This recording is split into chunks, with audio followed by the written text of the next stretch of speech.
to organize this whole thing while she was pregnant. So today it's going to be me and Matt. Matt, if you could come up, and I think Henderson as well, right? So we have a lot of slides. We're going to have to go through this really quickly because there's a lot going on. So the last time you saw me, we weren't sure whether or not the Castaneda was ever going to be saved. Because I bought it 3 years ago, and we assumed we'd get some support from the State Finance Authority, which never materialized. So the project has been, yes, sorry. So the project has been up and down for 3 years while we tried to figure out how to finance it. So it wasn't just completely a black hole for me. And we finally put the financing together about 6 months ago. So Clearinghouse, which is a regional bank in Southern California, just got a license to make new market tax credit investments in New Mexico. And US Bank, which has branches all over New Mexico, agreed to purchase the tax credit equity, and Tina and I agreed to put in the balance of the money. So construction is underway, and that's what we want to talk to you about today. We would have had an event in Las Vegas, but as you'll see, you can't go in the Castaneda because there's so much going on. So, and among the most important things that are going on is that many of you have been, I think, to the turquoise room, right? Yeah. So, I am not a restaurateur. I don't aspire to be one. I would like to be a developer and concentrate on that. So a really key point in making Las Vegas work was for me and for my team to find a restaurateur who could bring that level of expertise that John Sharp brought to the turquoise room. So I was fortunate enough to be introduced to Matt DiGregory a few months ago, and we've been working on this project ever since. And Matt, as you may know, is one of the most prominent restaurateurs in the Southwest. And we'll be developing a new concept, which we'll talk about a little bit, although it's all in the works because we're still designing the kitchen while we're building it. So what we want to do is run through these slides really quickly, and then we'll do a Q&A. So if you can hold questions until the end. And just so you know, we're going to keep the slides on a loop afterwards, so you'll be able to re-see things as they talk. Okay, so we're going to go quickly, and I've got a pointer. So the Castaneda Hotel was Fred Harvey's first trackside hotel in New Mexico, 1898. And of course, this became the model for what then was the El Dorado and El Navajo and everything else across the Southwest. So they weren't sure they were going to be in the hotel business at the time because Fred Harvey was running restaurants and train hospitality, but not necessarily in the hotel business. Although they had built the Montezuma in Las Vegas, they weren't sure about this whole thing. So when they designed this project, the original plan said division offices and hotel, because they weren't exactly sure. So the north wing, this wing, was all division offices, was not open to the public. And the entire ground floor was food and beverage. Huge dining room, 2 huge kitchens, and a huge lunchroom. Okay. So these are people working on the project. Actually, there's about 50 people working on the project. So this is me and Matt. Matt. Your eye out. And Carlos Lopez, who is the project manager, construction manager. And we'll all be at the dinner tonight if you have an opportunity to meet us and ask more questions. Jordan Grimm is the general contractor. Now this is pulling the boiler out of the basement. So you'll see it's a complicated project. The Castaneda closed in 1948.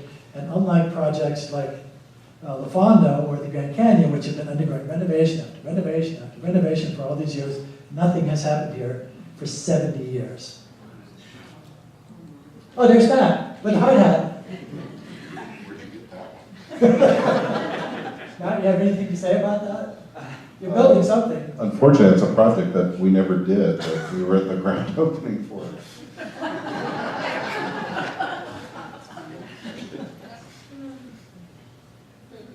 So Matt's Restaurants, and of course everybody knows these restaurants because we've all been there.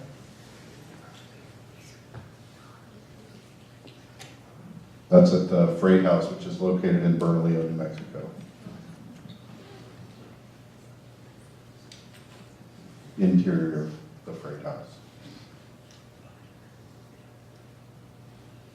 I find it interesting that up front there's a sign that says setting the standard. And Standard Diner, people think because it's in an old gas station that the name came from Standard Oil or something like that. But our original name for it was going to be Harvey's. and based on the fact that I'm a huge Fred Harvey fan. When we kind of went through it, the word standard kept coming up as setting a new standard. I see that outside, it says setting the new standard in reference to Fred Harvey. That's what the word standard means in our reference to standard diner. It's literally setting a new reference for what a modern diner should be. So these are the 1898 plans for the Castaneda, and you can see this entire 3/4 of the ground floor.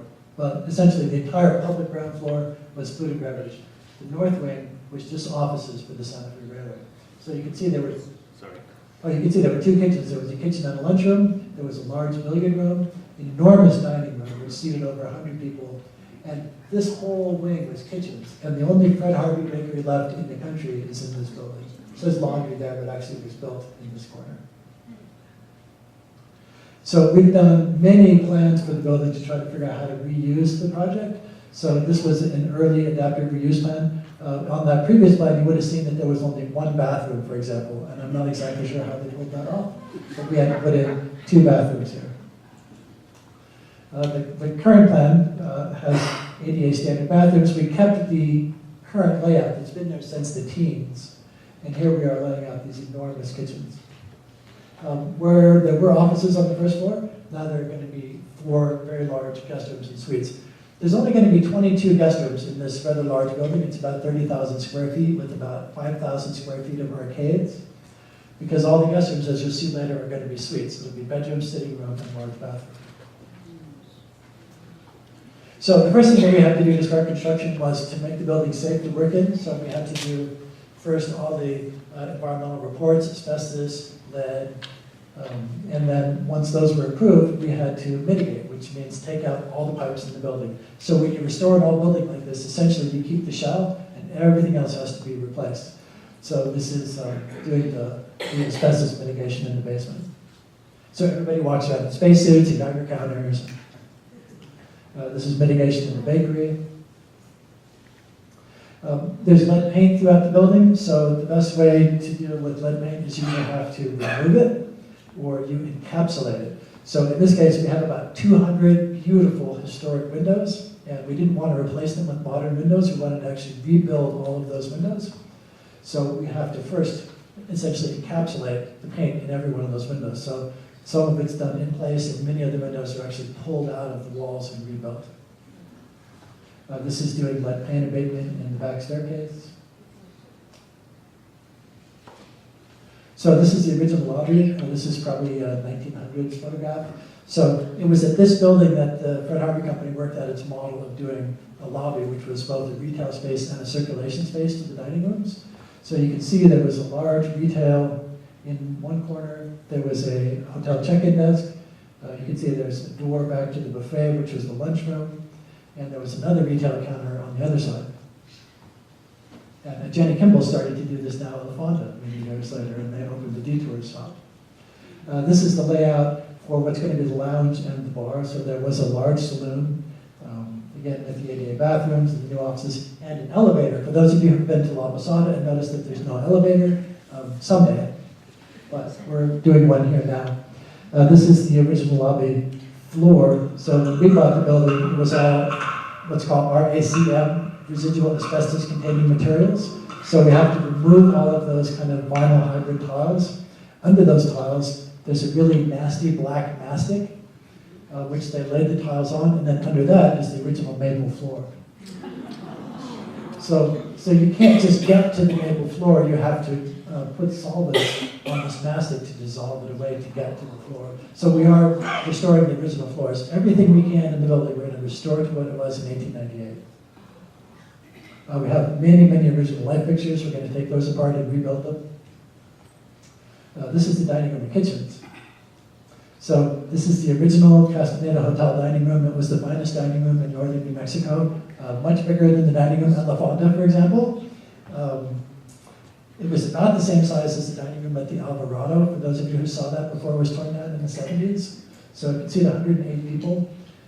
It still has the original beautiful pressed tin ceilings.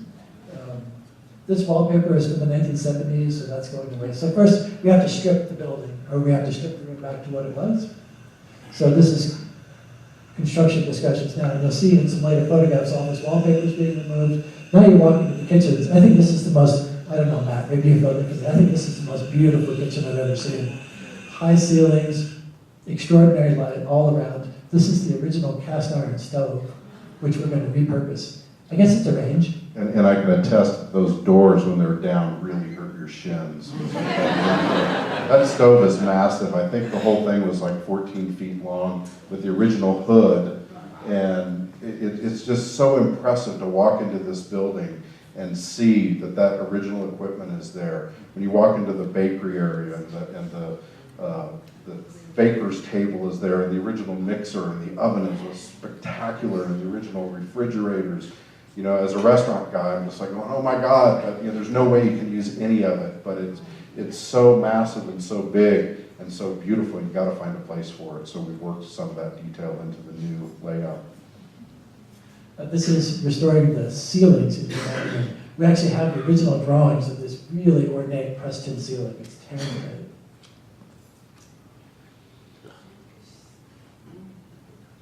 Where you going, Dan? Oh, it's kind of doing its own thing occasionally, but here we go. Dan's back. So this shows the connection from the lobby to the dining room. And you can see these windows all open to the railroad tracks. And here we're connecting a passageway to the bar and saloon so that the servers don't have to walk through the lobby with your drinks, which is brilliant. You can see these beautiful windows that are all being rebuilt right now. This guy doing the scraping is probably one of the most patient men I've ever seen, because he spends 8 hours up there slowly scraping every square inch of the ceiling. Because it's the only way to restore it. There's the French boiler again. It was a coal-fired oven, if I remember. Originally coal, so we actually had to cut this thing apart to take it out of there, and we're going to repurpose it in a wine room just around the corner. So one of the interesting challenges that Matt and I had to figure out was how to get to the bakery, because it's a beautiful space. It's the only one left. It has all of the original hardware, but there was no way to get to the bakery because it was part of the kitchens. So we had to create kind of an elaborate sequence of passageways, hallways, to get back into the bakery, which you're going to see in just a second. We also have a bunch of the original, this is a Viking refrigerator, probably from the teens. So these are the original Viking refrigerators. We're not sure how to use them, but they're so beautiful that we want to save them. The problem is that they're massive, and you can't get them through any doors because they're built in place. So we actually have to deconstruct them to put them somewhere else. So what we decided to do was take this beautiful bakery. So this is the original bakery and the original proofing box. So you would take your pies and your pastries and whatever, and you put them in there to rise. But this is the only remaining bakery, and behind it is just a chimney room. This is a corner of the mixer. So we wanted to figure out how to use this space, which you could only get to through the kitchen as a public space. So we created a new passageway through the kitchen. So you'll be able to go from this beautiful arcade, look into the kitchen, watch everybody cooking in there, wave to Matt in his office, go down the hall, and into what used to be, this was just a chimney. This whole room was just solid brick. You'll see in a minute. So we deconstructed that and made a wine room out of it to get into a private meeting room, dining room. So here we are deconstructing that chimney. And this was a crew of guys working for a couple weeks just to take all that brick out of there.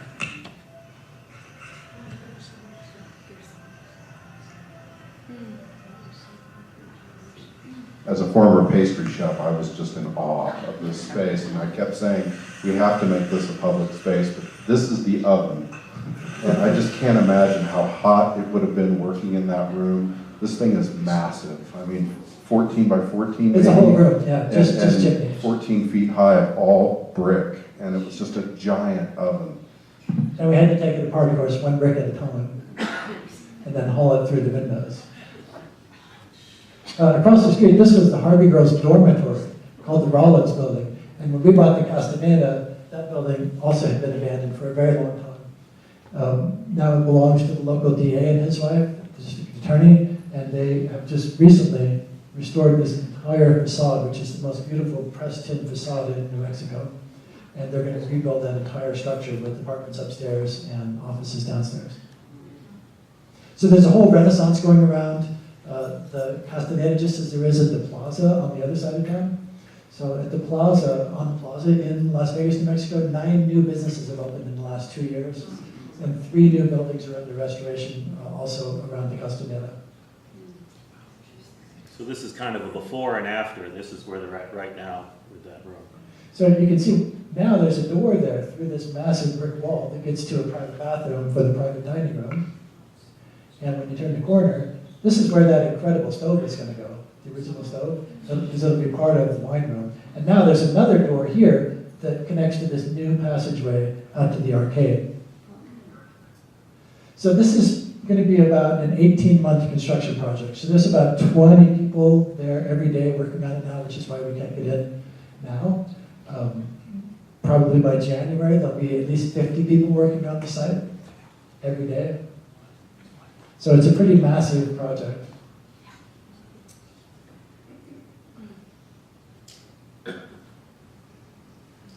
Framing up new bathrooms.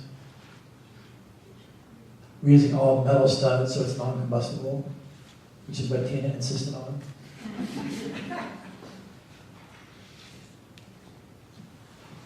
So this is the original lunchroom. Look at that bowler hat. And this is the original bar. The bar was just a corner of the billiard room. Because on the original plans, they thought they would need a billiard room. But a few years in, probably in the early 1900s, they took out the billiard room, shrunk it in half, and expanded the lunchroom. When we bought the building, there was a disco in the lunchroom, and they had done this kind of raised disco platform. So I don't know, I haven't spoken to Matt about it, but maybe we need to do like a retro disco party or something. We're contemplating keeping the name the Nasty Casty, which is what it was referred to recently. This was the only part of the building that you could get into for all these years. There was a woman named Marie Eld who owned the building and lived upstairs by herself, and she would occasionally open the bar. And did anybody ever go to the Nasty Casty? Oh my, well, it was nasty. So you would come in the door off the arcade, you couldn't go in the lobby, couldn't go in the dining room, and there would be Marie scowling at you behind the bar. So because it was so dark, we're opening up all these walls so that now the lounge you'll still evoke all the historic walls, and there's a new hallway going direct to the lobby and new bathrooms. So the rooms will all be there, but they'll be much more transparent. The space will flow much more openly. You're going to see that mural in a minute. So there's about 200 windows. Every one of them is being rebuilt. There's about 100 doors. Every one of them is being rebuilt.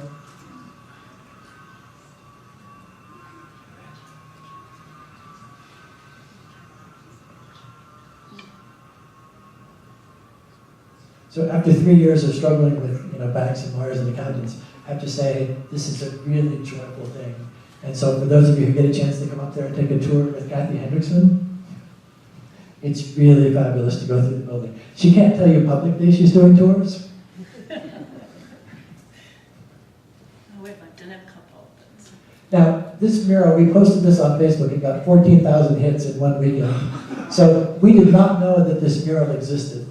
So this is above the bar. Behind it, this is the original hood when the bar was originally a lunchroom kitchen. So we didn't know this mural was here. And Matt, I think, wants to keep the mural. And we're trying to figure out who painted it because we just don't know. Stephen Fried says there was somebody from New York. Somebody said it was maybe done for a movie set. So we have a lot to figure out here. So the mural is right there above that piece. But you can see how dark that room would have been with all those walls in place. There was no light in there except a couple of tall windows behind the bar. And now those walls are all opened up. Framing for the new bathrooms, repurposing doors. This was a connection to, the dining room is over here, the bar is over here. Now these walls are all opened up. And this is where we're putting in an elevator. So there's a huge basement under the north and south wings. So we use those for service areas. So we have to have a 3-stop elevator. You can see this was the railroad offices. So shortly after they opened, the hotel was going so well that Las Vegas was, what was the biggest city in New Mexico in 1900? Las Vegas, New Mexico. So Vegas was the boomtown, and they turned the offices into more guest rooms and built an office building. That's been torn down for many years. This is me and Tina and Dave Hertzberg, who's a filmmaker who's been recording the project. So those stairs in that last picture, sorry Dan, you can see there were 4 sets of stairs going to the east to the railroad tracks, but you'll see that they've essentially fallen apart like much of the building from neglect. So all this mortar has failed, all these stairs have failed, and they're too narrow. So what we have to do is pull them out and reconstruct them longer. So everything that we do in the building has to be brought up to current ADA code, American Disability Act. So the whole building has to be made accessible. I can see Bruce and Jenny nodding their heads about that. So you can see the condition of the stairs before we started work. They had failed decades before. So we essentially have to jackhammer the stairs out and then reconstruct them. So all this is going on simultaneously.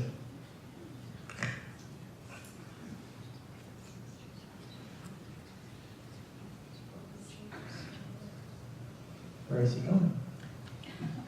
Oh, he's going into the basement. So, as I said, there's a full basement under the north and south wings, and all the mechanical equipment, the boiler rooms, was in this wing, in the south wing. And of course, it's enormous equipment. How to get it out of there? We actually had to create a driveway so that you could drive a skip loader into the basement to get the boiler and all the pipes out. And it was originally constructed this way. So you can see a railroad tie there, or sorry, that was a girder. And so that whole thing, it was originally made this way so that you could get the boiler into the basement, and then they just bricked it all back up. But now we have to use these for new mechanical rooms, so all this equipment has to get out.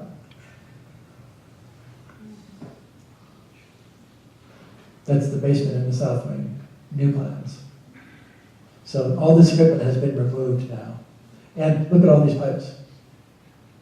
All those pipes have been removed now. You can see how all the mortar has failed in the whole foundation, the whole basement. So now we're tuck pointing all of the stone foundation. One of the really amazing things about Las Vegas, and I don't know about New Mexico in general, but there's so many skilled tradespeople which we did not expect to find. Skilled carpenters, skilled masons. It's really wonderful. Now you can see the whole second floor is all guest rooms, right? And relatively small guest rooms, and look, there's no bathrooms. So where's the bathrooms? Down the hall. So there's a set of bathrooms down the hall on both wings. So you could wash your face in your room, but if you had to go to the bathroom, you'd have to go down the hall. So essentially what we're going to do to create guest rooms here is out of every 5 rooms, we'll create 2. So for example, in this end, there's a sitting room and a bedroom. This room gets divided in half.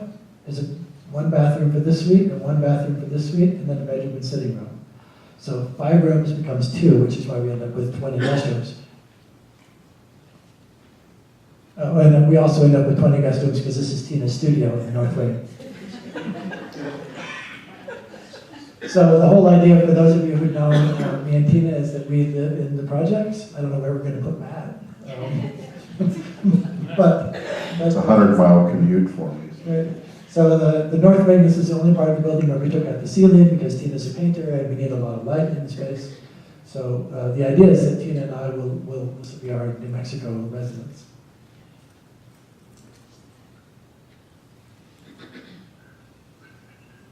Would be a nice place to live.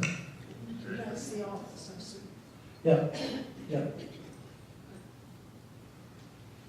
So this is facing the railroad tracks, and now we're on the exterior. You can see all those windows have failed, and all these gutters have failed. So you'll see a little bit further on, the reason that there's so much damage in the building is that essentially this gutters filled up and were abandoned for 70 years, and that started to rot down through the building. So many of the ceilings on the interior had failed. This is the main hallway on the second floor. The guest rooms have all been renamed. We kept the original locations and names as much as possible. Remember that huge dining room and kitchen? There were no columns, right? So how was that ceiling held up? That ceiling was held up because it was essentially hung from the attic. So you'll see these huge trusses, and they're paired up. This is holding this ceiling up. This is above the dining room and kitchen from the attic. But in the 70s, they decided to make apartments out of it, so they chopped holes through all of that structure. So essentially we have to recreate the structure by adding additional layers of structure on both sides of these trusses. But really interesting to see how the railroad designed the building. And remarkable how in the 70s they chopped through all that structure and didn't stop to think about it. And there's Charles Ross's. Charles Ross, very famous artist, is building his studio across the street. You should look up Star Axis, one of the great light works in the world. It's just south of Las Vegas, New Mexico. And so we'll be doing a lot of fine arts here as we are in Winslow, Arizona, with James Terrell and Roden Crater. So it'll be the same kind of thing here. Here you can see the set of trusses over the dining room. And the trusses going up into the tower. This is reconstructing the walkway. Again, this is code issues. You'll notice that there's stairs everywhere into the building and that the walkway has essentially settled over the years, so it's actually gotten kind of dangerous. The only way to solve this access problem is that the entire arcade has to be lifted up 7 to 9 inches. So what that means is we take out all the bricks, we pour a new bond beam all along the exterior, relay the bricks, and pack sand in to raise the entire thing up so that there are no steps from the inside to the outside. So every one of these openings has to get raised up. Every one of these stairs has to get essentially removed because this is going to be the new level of the arcade. And this arcade is 500 feet long. So it's an enormous project just lifting up the arcade. But that's the dining room, so you can imagine Matt's crew, everybody's going to want to sit out here on this arcade, smoking their cigars and having their martinis. All these windows are counterweighted and hung so that you can lift them because they're so large. So essentially there's a weight on either side of the sash, so we have to take the sash apart, rehang the sash cords, and then rebuild the sash. You can see how the whole arcade ceiling has failed from the failure of the integral gutters above. So we have to rebuild not just the floor, but this entire arcade. So here we've taken out all the bricks in the arcade. And you can see we've laid a new concrete beam all around the perimeter. And now we've backfilled this with new sand to bring it up to level. And we're tamping the sand down. And so by next week, we'll have laid the arcade back around the whole north wing, which is what we're doing right here. So a project like this is not for the faint of heart or the light of wallet.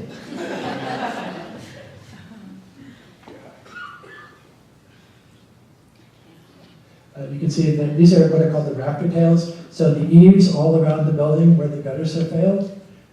You can see that the rafter tails themselves have failed as well. So we have to go one by one to each one of those rafters and evaluate the extent of the damage. You can see how the gutters have failed. And then we cut them back. It's two beams, so we cut them back a little bit longer on one side than the other and sister up a new rafter tail, so every one is a custom fit. So we've rebuilt about 150 rafter tails so far. And we're recreating the original profile of all of those details.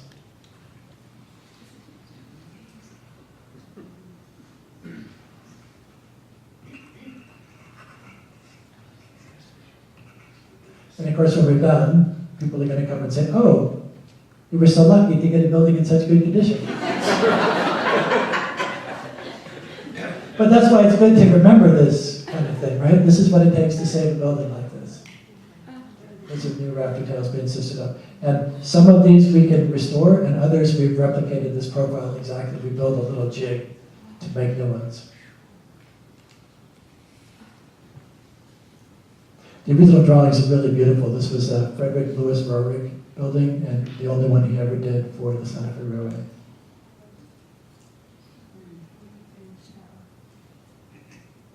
So we've gone through all of the remediation, and now this is the demolition phase, which is basically taking out everything that has failed.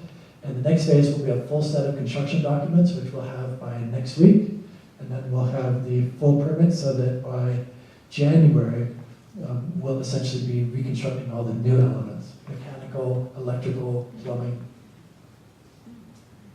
So that by next fall, when we have a Harvey conference, we can all come up and go in the Castaneda. And maybe Matt can serve a meal there or something. Yeah.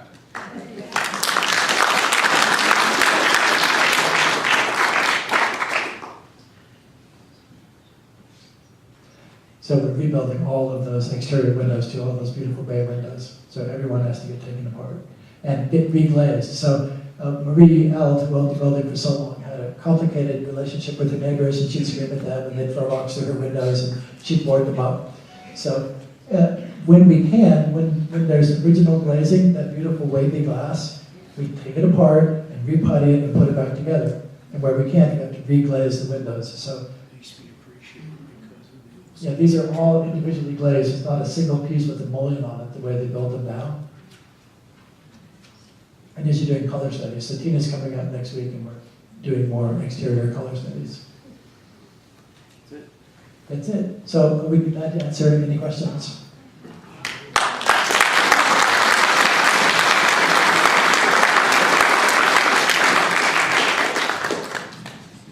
Right, what were they thinking? Yes, questions? Where had the original blueprints been preserved? Well, we don't have original blueprints, but we have reproductions of them, and they were with the building when we bought the building. In the building? In the building, yeah. Yeah. Yes. Is there still a train stop there?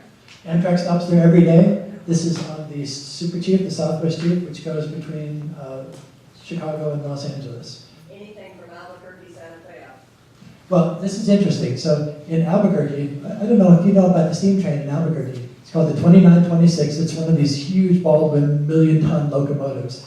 They've been rebuilding it for the last decade, and I met with them last week up in Las Vegas, and it is now operable. And they plan to run that steam train from Albuquerque to Las Vegas. Yeah, a really extraordinary thing.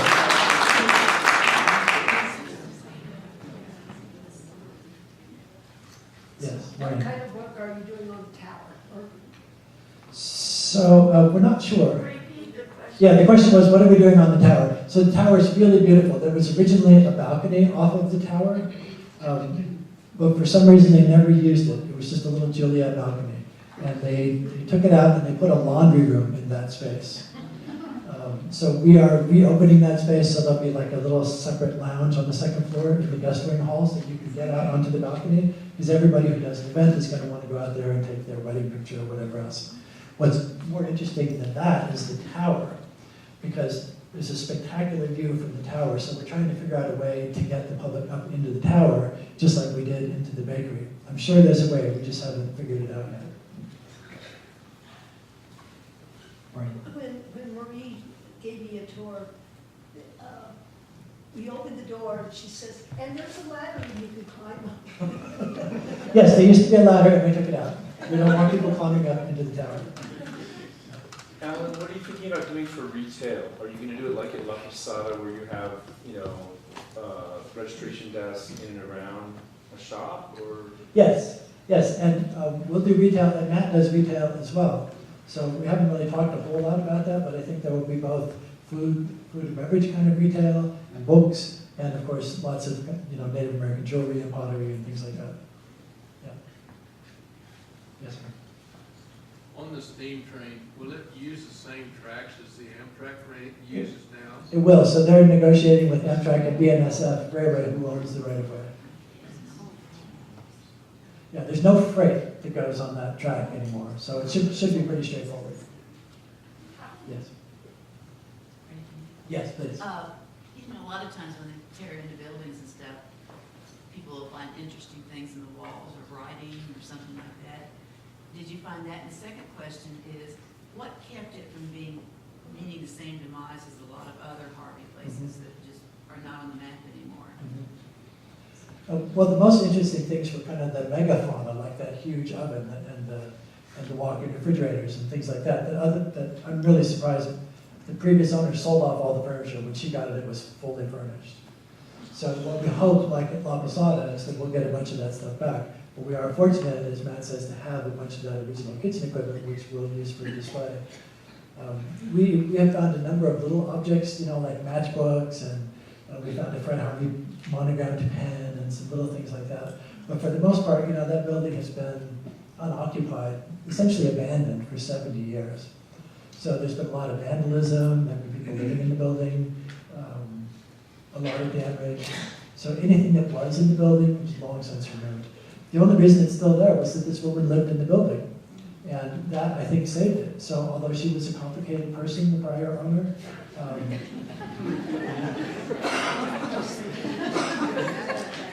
One of the cool things that I found, the first time I went down into the basement, which is super creepy, and when you hear about the ghost stories and things like that, you fully expect to find ghosts there. But we're crawling around, and I looked in a crack between some boards and pulled out this cardboard box that was it said Fred Harvey, Las Vegas, New Mexico, and it was a box of, I think it was chocolate pecan bars or something like that. And what's interesting is, my first kitchen experience, I was a pastry chef, and the very first dessert I made were chocolate pecan things. So that was very interesting. I have that box and plan on getting it framed. So How did they taste? I think they were pretty good, because I filled in, this is at my brother's restaurant, the Prairie Star, and I filled in as the pastry chef because he went on vacation. They fired him 2 weeks later, and I became the pastry chef. So Alan, I do have a little confession to make. I own a Stickley rocker that came out of the Castaneda, and I don't think I've showed it to you yet. So maybe you'll get it back when the Castaneda is open.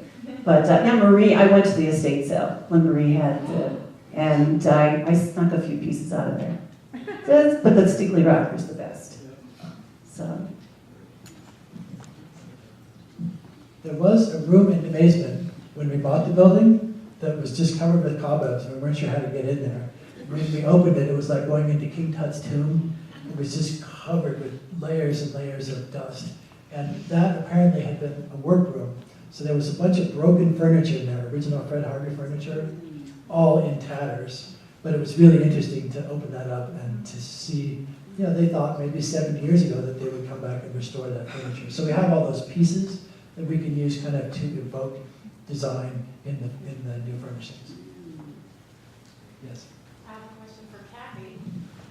When you're giving the tours to people, do you find that most of the people you're giving tours to know about Fred Harvey, the history, and also have there been any people that have said, oh, I was on the Castaneda, I might have anything on the track that you were on? Well, most of the people that came for the tours do know Fred Harvey history, but then some people that come on the tours just love architecture, and they don't know anything about Fred Harvey.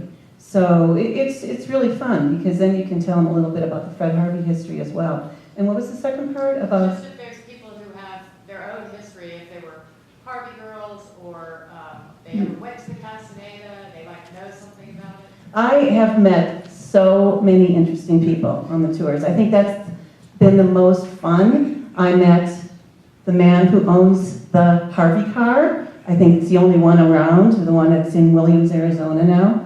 And his mother, his grandmother was a Indian Dietrich courier, and his grandfather was the driver. And he came on my tour and started to tell me that he used to drive the Harvey car around.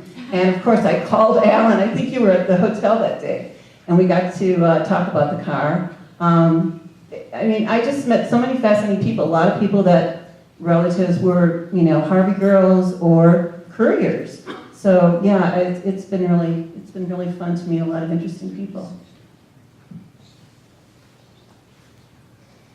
Are you able to divulge what an estimate of the end cost of this is going to be? I'm just curious. If you can't, I Sure. understand that, but I'm just mind-boggling. Right, versus with Santera, and he's always got to count things. Well, it's just in our blood, Right. We're the old Fred Harvey company. Right, the old Fred Harvey company. They were good at counting as well. Yes, they were.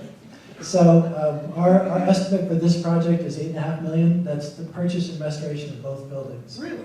So But of course, what that means is I don't get paid, Dan doesn't get paid. Okay, so there's a lot of sweat equity. Yes, one of the interesting things about this project is that as part of the financing, Tina and I, we have our own nonprofit foundation, the Winslow Arts Trust, and we're donating the Castaneda to that foundation as part of this. So this entire project, the Plaza and the Castaneda, before the end of this year, will belong to a nonprofit foundation. And the idea is that, as with La Posada, over time, as they become more successful, eventually it will generate a significant cash flow that the community will be able to use to restore all kinds of other buildings, because Las Vegas is a treasure trove of architecture. There's almost 1,000 National Register historic buildings. I think a greater treasure trove of historic buildings in Las Vegas, New Mexico, than any city in the Southwest. But there's no capital there. So there's this really interesting problem of these beautiful assets just crumbling, like the Castaneda for 7 years, because no one can figure out how to save them. So we've set up this foundation to enable this work to outlive us. Any more questions? Yes. How do you intend to market it? How do we net market it? So here's my marketing group. So, well, La Posada is full all the time, and we have this wonderful Harvey network between all the Grand Canyon hotels and La Fonda and this extended family of people who love and appreciate this kind of history and architecture. So we believe that the Castaneda is going to be full the day it opens because of this connection. There'll be a big story next week, for example, Sunday in the Santa Fe New Mexican. We believe this is, I mean, after now the La Fonda is done, this is the most anticipated historic rehabilitation project going on in New Mexico now. So this is going to be a huge story, not just in New Mexico, but all over the Southwest. Because these buildings generally get torn down, right? The Alvarado got torn down, the Navajo got torn down. That one of these gets saved is a huge and wonderful story. And we think a lot of people are going to be really interested in it. So of course we also have literature, websites, and things like that. But we think we'll get a lot of what's called earned media, which is that the story itself is so wonderful and in some ways inspiring that we think that that will bring people back to Las Vegas, which really deserves to be rediscovered. And then of course when people go to Matt's restaurants, they'll say, oh well, like right now when you go to Range Café, you see stuff on the Great House and Standard Diner.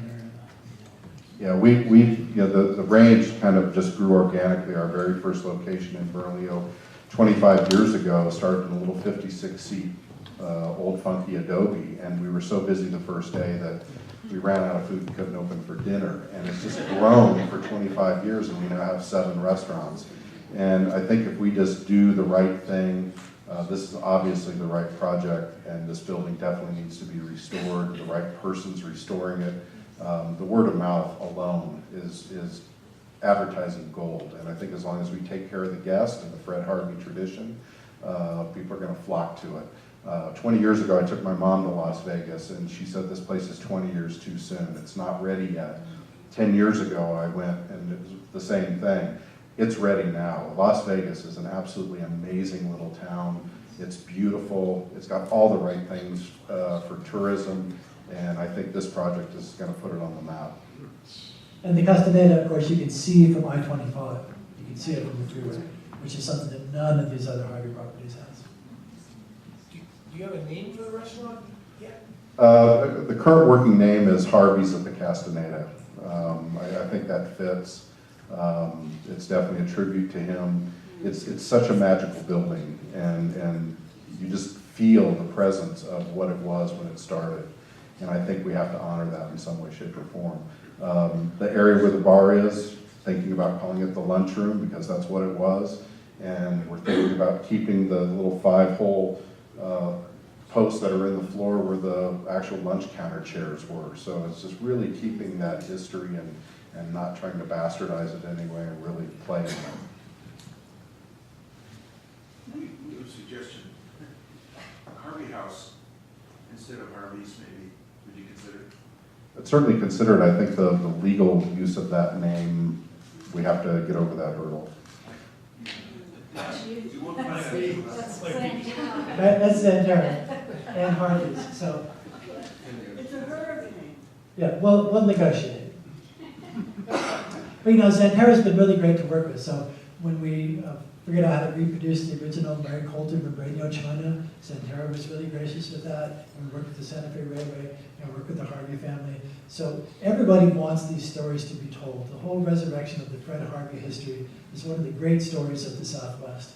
And in our experience, everybody has really been cooperative and appreciative in us telling those stories. So if there's a way to get the Harvey name into that restaurant, we will figure it out. Is there any concern over the future of Amtrak and how that'll affect both this and La Posada? Well, it's complicated, right? So the federal government's never going to appropriate enough money for Amtrak to be a going concern, but they're never going to cut it off so it dies. So it will just live along, and they'll focus on urban transit and not these kind of long haul. So that line will certainly remain. I mean, it goes to Los Angeles to Chicago, it has to remain. BNSF's probably not going to run freight on it, but I would guess that Amtrak will remain indefinitely. But really, that's more nostalgia than anything else. All of our customers come by car, and that's just the reality of transit in America today. So we love seeing the train go by. I mean, we own train cars ourselves, but it's not necessary to the business in any way. But it sure is wonderful when you're sitting in the dining room to see Amtrak roll up and people get on and off. And Allan and I actually regularly commute by train. We do it old school. We can go right out our office door, get on the train. It leaves at 7 o'clock in the morning. Get to Las Vegas at 3 o'clock in the afternoon. But as wonderful as that is, imagine what it's going to be like seeing a steam train roll up. Yes.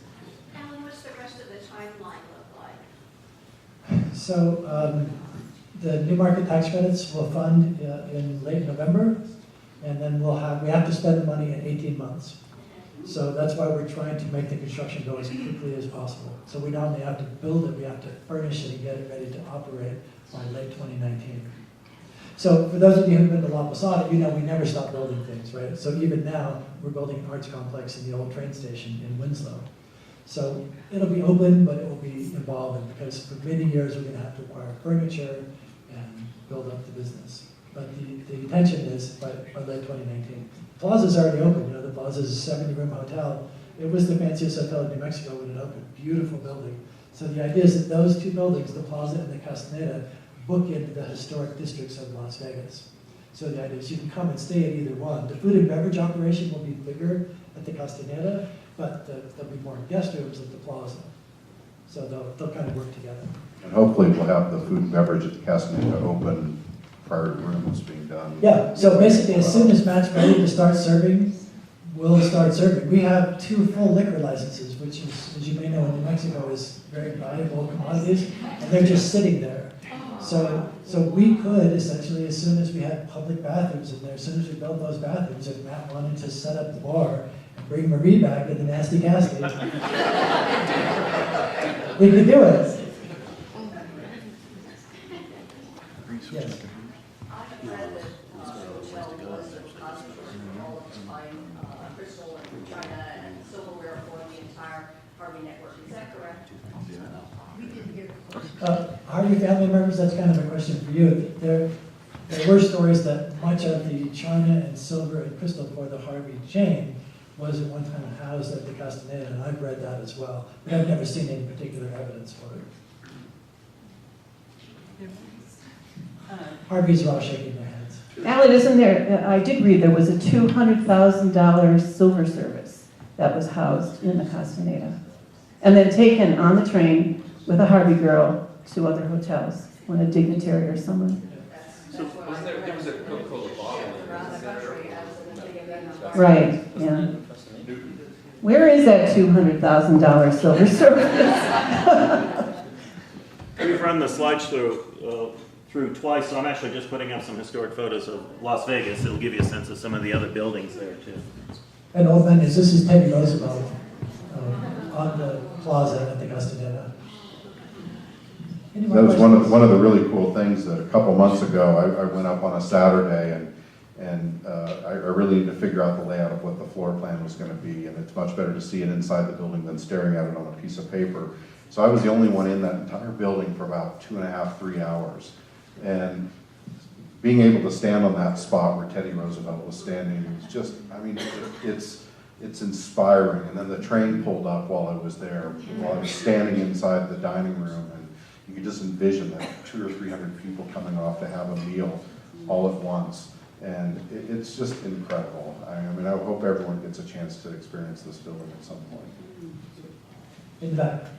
Are there any plans for the church that got moved in there? I think it was a movie set church, but. Vegas has an incredible movie history. It was Hollywood before Hollywood. Tom Mix and Romaine Fielding set up their silent film studios there. At the Castaneda. Castaneda was headquarters for the Soviet Army in Red Dawn.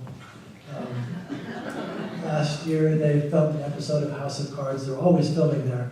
So on the property now there's a church, but the church was built a year ago as part of a movie set for Midnight Texas. So in fact, they replicated the Castaneda on a soundstage in Albuquerque, just as a facade for Midnight Texas, which is a big NBC Universal thing. So when they built the church, they were supposed to remove it at the end of filming, but it's such a cool thing. We said, oh, we got a church on the go. So now we're just using it for storage. If we get historic tax credits, it will have to be removed, but we'd like to find a place to put it so that we can use it as a way of telling this incredible film history in Las Vegas, New Mexico. It's like they filmed No Country for Old Men at the Plaza. They're always filming there. Longmire is filmed on the Plaza. Yes. I just wanted to clarify also, thank you for bringing all your great energy to New Mexico in the way of labor, history, revitalization.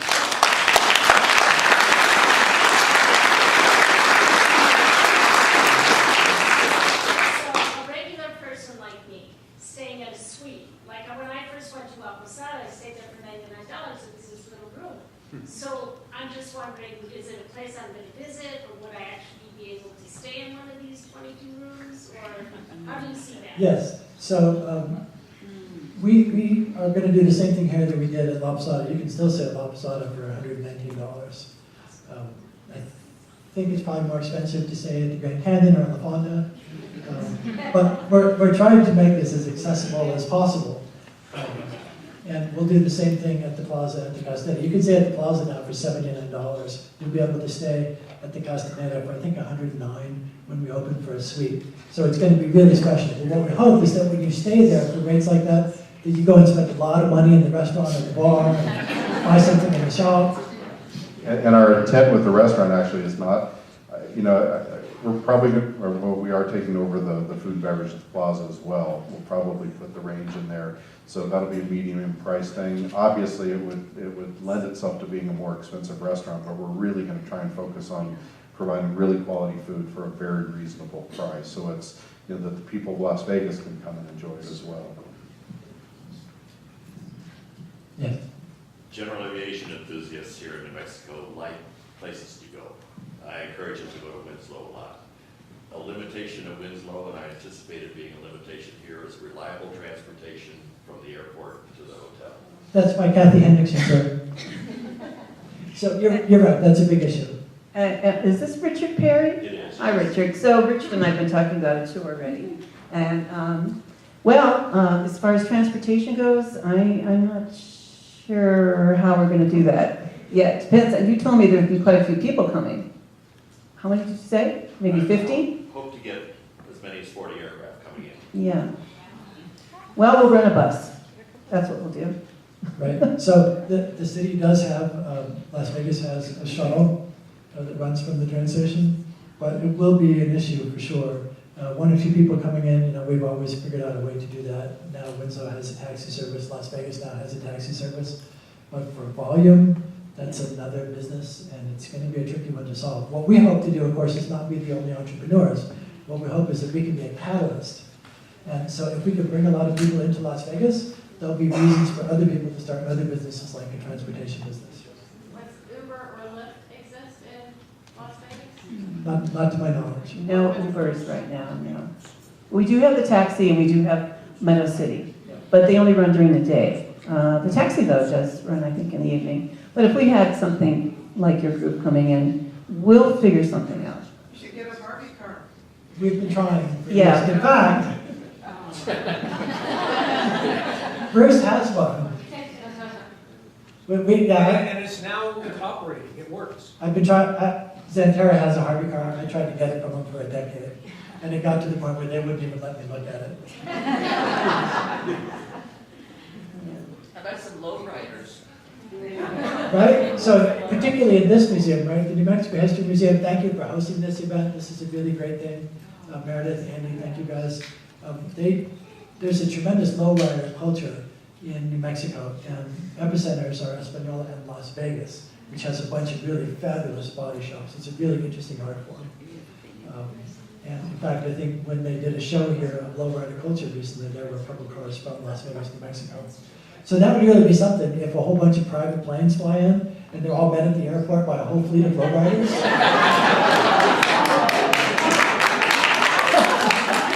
Well, we were looking at a trolley, weren't we? Oh, yes. Yeah, so there's a guy from Bernalillo, in fact, who just bought a trolley. It's a motorized trolley car. Vegas was one of the few cities in the Southwest, El Paso, Las Vegas, Denver, that had first a mule-driven trolley system and then a fully electrified trolley system that went from the Castaneda to the Plaza. So this guy, Brock, just bought a trolley car from the Midwest, and he's going to set it up in Las Vegas. So, I mean, there are other things like that going on that may provide more volume kind of transportation. Yes. I just wanted to say thank you. Las Vegas has needed you for 50 years. Maybe 70 years. Vegas is an amazing city, and there's a lot of great things going there. The Castaneda is great, but the Montezuma was the greatest building the railroad ever built. Right? And it's United World College now, and it's absolutely spectacular. The best hot springs in the western United States are in Las Vegas, New Mexico. There's so many opportunities for development and growth. I think it's just a wonderful place to rediscover. It's fallen off the tourism map, and I hope that between me and Matt and Kathy and so many of you, we're going to put it back on the map. Alan, excuse me, could I do my plug for Sunday? Yeah. Okay.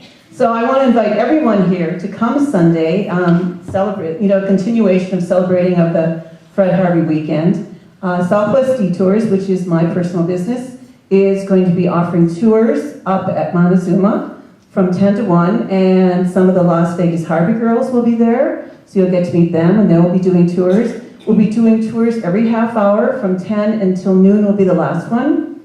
And then when you're finished with the tour, which is going to be fabulous, you're going to love the Montezuma Castle, it's amazing. You can bring your swimsuit, sit in the wonderful hot springs, Montezuma Hot Springs, and they're free, open to the public. We also have on the grounds of the World College, and by the way, this is a fundraiser that we're doing for the United World College, which is housed in the Montezuma Castle. All the money that I collect will be donated to the United World College that day. So, and also on the grounds is a building called the Dwan Light Sanctuary, and it was designed by Charles Ross. It's an amazing building, and if it's a beautiful sunny day, it shines rainbows inside, so you can enjoy that. Then you can come back into town, have lunch at the plaza, wander around the plaza. We're going to have some of the shops and art galleries. There'll be a couple of art galleries, I think, open. Drive down to Railroad and see what's going on at the Castaneda, and also the Rollins Building. I mean, I planned your whole day for you, so. Okay, I think we probably overstayed our welcome. Thank you so much for coming today.